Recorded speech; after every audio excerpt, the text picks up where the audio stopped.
topic is books written about World War II. For some reason, there's been a real increase in the number of books written about this time period, and some of them are really very good. I don't know what has prompted this. Maybe it's an appeal to find how other people coped with resilience in tough times, but they make for good reads. And if you like that genre or just exploring that genre, there are a various number of types of books. So I'm just going to feature a few that came in during our lockdown. So the first will appeal to those that like a good, fast-paced military adventure kind of story. This one takes place in the Pacific, and it's focusing mostly on the Air Force, so the battles in the air. So it's the Hooligans, a good fast-paced read. The second one, code-named Hélène.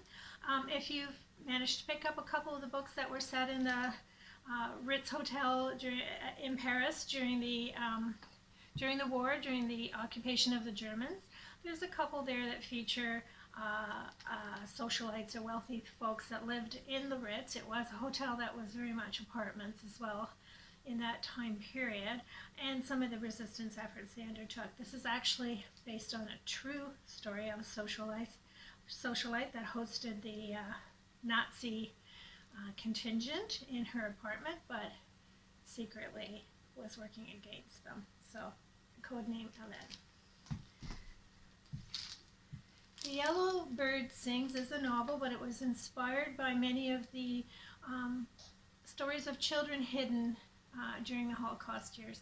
Anne Frank, of course, being the most famous, and sort of their experience of hiding out in other people's homes, and sometimes they were separated. And these are the stories, and it's written in a kind of lyrical way, so it has some fantasy element of how they coped, and kind of a musical way of writing. So The Yellow Bird Sings. It's quite an appealing title. The Book of Lost Names focuses on the forgers that work to supply identification for families and a lot of children, and the networks that got them out of, again, Vichy France. And it's quite a good read. It has a little bit of a romantic element to it, but it does give you some insights into how the kind of networks that were put into place to help these folks. And The Words I Never Wrote is, again, a novelized treatment about two socialite sisters who made different choices during World War II. One married to a German industrialist, and how it impacted the family. So just a good story, entertaining read, set in that time period. The other thing that we've been getting requests for from a nonfiction side, and I can see that it's coming out in the novelized side, is books written from the German perspective. So the first one here is by Dennis Bock. He wrote some rather well-acclaimed novels, most notably The Ash Garden, which was about Hiroshima. So this is the good German. It's an alternate, that's right, it's an alternate World War II story. So it conceives of a different history. So great author, likely a very compelling read. This one, Cesare, is the story of a young man who is attached to the naval unit under Admiral Canaris, and it's kind of a spy story, an adventure story, featuring some real people as well as the fictionalized version. And of course, this is although written from the German perspective, it's counter-Nazi, of course. This one by Robert Harris, a good, well-regarded author as well. V2 talks about the rocket program. So it features a protagonist who's a German, working with Werner von Braun in the rocket program, and a woman in England who is part of they formed a sort of resistance. Anyway, it's probably a really good read too.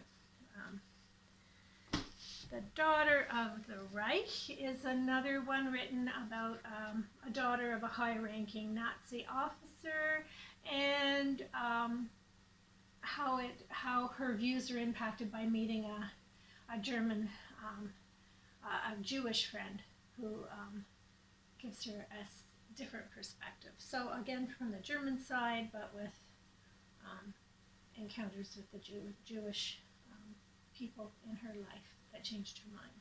And the last few are nonfiction, focused on that time period. A Delayed Life is a real-life story about the librarian of Auschwitz.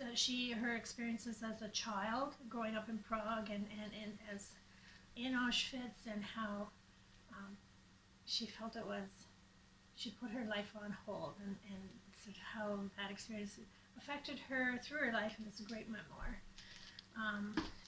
Countdown 1945 features the race to the atomic bomb. This is about the sort of the pulling it all together and the development of the bomb. I know my husband has his eye on this, so it may be checked out as soon as this video is over. And the last one I'm going to feature comes from the race car world. So Grand Prix, mid-1930s, Hitler's dominance in the Grand Prix, famous Jewish driver banned from racing, and how he and an American heiress kind of got together and challenged Hitler's dominance there. And it's apparently a narrative nonfiction written in the spirit of Laura Hillebrand and The Boys in the Boat, and an engaging read. So I hope you enjoy these selections and explore this burgeoning genre.